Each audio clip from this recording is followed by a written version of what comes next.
Call it the Great Fall of China. This is SkyWatchTV News for Monday, August 24th, 2015. I'm Derek Gilbert. The reason you're not seeing me today is because I discovered a hole in our front yard yesterday. Suffered a sprain, not a break, but I am at home today. And rather than try to do the video in our office, we'll just use images today for the update, and we apologize for the inconvenience. So our top story, markets sharply lower today after the Chinese stock market dropped another 9% yesterday. That's the Shanghai index. The Dow Jones Industrials dropped below 16,000 in early trading today. It's rallied somewhat after being down over 600 points early on, about 3 3/4%. It's hovering at about 2.5% down since Friday, about 400-point decline. That's still the decline early this morning was down over 1,000 points since Thursday's close on the Dow Jones Industrial Average. We've been watching the Chinese stocks and the Chinese markets for a couple of months. Things really began to spread, the contagion, if you will, to other world markets about 2 weeks ago when the Chinese unexpectedly devalued their currency against the dollar. Investors are now officially spooked, and maybe with good reason. The container freight rates from Asia to northern European ports have crashed 60% down in the last 3 weeks.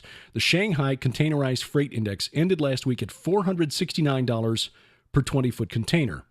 Now, what does that mean?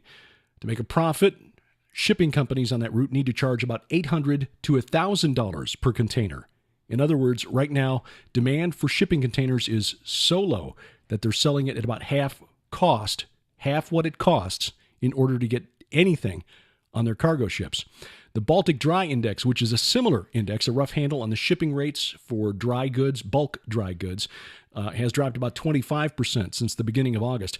That indicates a very low demand for the raw materials needed for manufacturing and food processing, things like iron ore and bulk grain. Usually it's a leading indicator of a coming economic downturn. Now, having said all that, don't panic. God has this. Preparation is wise. In fact, it's biblical, but do not panic. In fact, it turns out it's very timely. Next week on SkyWatch TV, a week from tomorrow, we talk with Josh Tolley about his book, Evangelpreneur. The title of the book is deliberately compelling. It sounds almost mercenary when you combine the words evangelize and entrepreneur, but it is biblical. The mindset is biblical, and the entrepreneurial mindset for Christians, considering that's how we provide for our families and for the ministries that we support, is important. This will become even more important as we adjust to what appears to be the new economic normal. In fact, we've got a whole series of programs on SkyWatch TV lined up for the month of September, which is National Preparedness Month, and it appears that those programs are coming none too soon. In the Middle East, the Islamic State destroys more history. The temple of Baal Shamin in the ancient city of Palmyra was blown up over the weekend with dynamite. Baal Shamin was a Canaanite god, probably another aspect of the Baal that we read about in the Bible. Here's a picture from that temple. It's a 1st century engraving carving of Baal Shamin, or Lord of Heaven. He's in the middle there, flanked by Aglabal, a moon god, on the left, and Malakbel, a sun god, on the right. Sort of a pagan false trinity, if you will. Baal Hadad, we read about in Scripture, god of storms. Baal Zephon, we read about all the way back in the book of Exodus, Lord of the uttermost north. And if that phrase sounds familiar, it's because it is ascribed to Lucifer in chapter 14 of the book of Isaiah. It's one of the 5 I will statements from Isaiah chapter 14. Verse 13 says, "For thou hast said in thine heart, I will ascend into heaven, I will exalt my throne above the stars of God. I will sit also upon the mount of the congregation in the sides of the north." The mount of the congregation was known to the ancient world as the mountain where the gods assembled, or the divine council, if you will, the sides of the north being the uttermost north. Now, I don't condone what ISIS has done, but in their minds, what they're doing is what the kings of ancient Judah did when they tore down the high places devoted to Asherah, the altars of Moloch in the valley of Ben Hinnom. The guys in the Islamic State are true believers. The tragedy, of course, is that they believe in a lie from the pit of hell.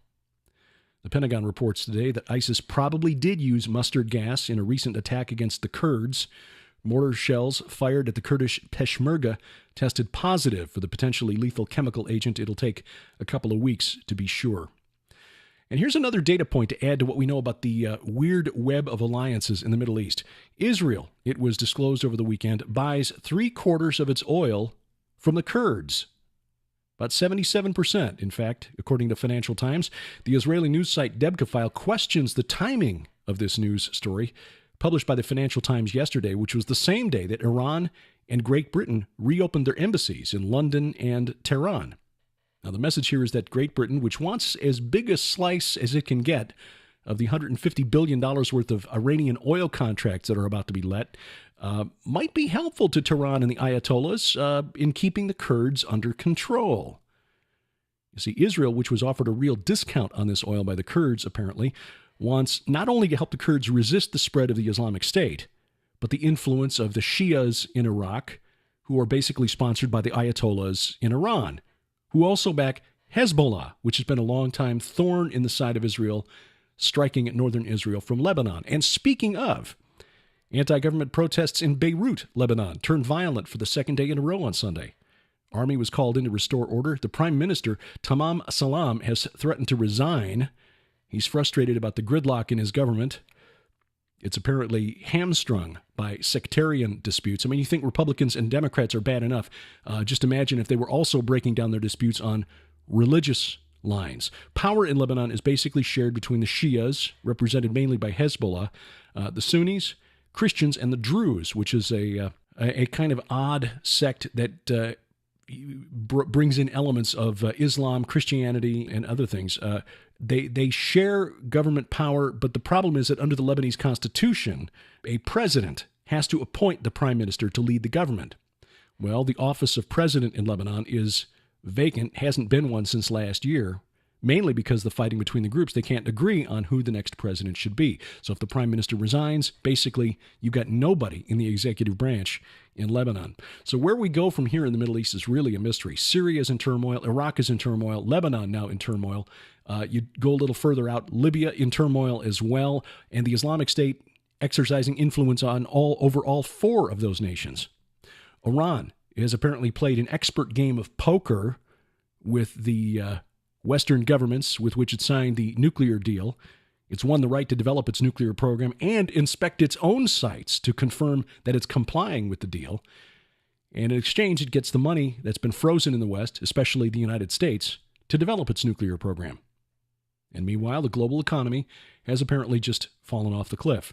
Now, I tend to be very reluctant about predictions of doom and disaster, even those with what appear to be a biblical background, like the coming end of the Shemitah year, which is September 13th. We've also seen these alleged prophecies on the internet about an asteroid that's supposed to hit Puerto Rico on September 23rd. And as you remember from last week, Tom Horn and I are both on record as saying we do not believe that's going to happen. But having said that, with everything else that's going on in the news, it sure does feel like we're rushing toward something, and in a hurry. One final note, you can have eternal life online now, according to a new social network called Eter9. They promise that through your personality, which they will learn from links, comments, and pictures that you share online, its artificial intelligence algorithm will develop a copy of your personality and then keep posting stuff to the internet as you after you die. The site uses a form of artificial intelligence to create virtual beings that can interact with other users. It is still in the beta stage, but apparently has already 5,000 subscribers. A little creepy, if you ask me. In October, once we get past this month, ahead of us, National Preparedness Month, Tom Horn goes on the road, God willing. He'll be one of the featured speakers at Chuck Missler's Strategic Perspectives Conference in Coeur d'Alene, Idaho. That's October 23rd through 25th at the resort, the Coeur d'Alene Resort. Gary Stearman, our friend from Prophecy Watchers and SkyWatchTV, will also be there, as well as Joel Richardson, Bob Cornuke, Joseph Farah of WorldNet Daily, Bob McGinnis, guest on upcoming episodes of SkyWatchTV, and some valuable information, and you'll find out more about that conference, the 10th Annual Strategic Perspectives Conference, online at koinoniainstitute.org. And of course, we told you last week about the 2016 Rocky Mountain International Prophecy Conference, July 15th through the 17th, 2016 in Colorado Springs. Mark your calendar. Registration opens October 13th at prophecywatchers.com. This week on SkyWatch TV, we give you a look at the bigger vision for this ministry, the sevenfold vision laid out by Tom Horn, kind of an update on the vision that he discussed with Sharon and myself a couple of months back. Specifically, they'll show you footage from the very first visit by the therapy animals from Whispering Ponies Ranch to a care facility. Tom talks with Nita Horn, Joe Artis, and James Howell, who are all very active in what is happening with Whispering Ponies Ranch and the therapy animals there. You'll get to see that on SkyWatch TV Tuesday night, tomorrow night at 8:30 p.m. Central Time on the Christian Television Network. That's DirecTV Channel 376, Dish Network Channel 267, and the Glory Star Satellite Channel 117. You can also watch it streamed live to the internet at ctnonline.com. That's the website of the Christian Television Network. And if you missed the show, you'll, of course, catch it Wednesday morning on our Roku channel. If you've got a Roku account, log on, search the channel store for SkyWatch TV, and give us an ad, and you'll be able to watch it on demand. During the month of August, your gift of $20 or more gets you these gifts from SkyWatch TV. A fascinating book about the archaeological search for the biblical Sodom, and what may be the last book from Billy Graham. Both of those books from SkyWatch TV, yours for a gift of $20 or more, and instructions on how to give posted at skywatchtv.com. I appreciate your comments, questions, and suggestions. Feel free to send those to me at dgilbert@skywatchtv.com. Tomorrow, back in studio, God willing. Thanks for watching. As we keep watch, I'm Derek Gilbert, and this is SkyWatch TV.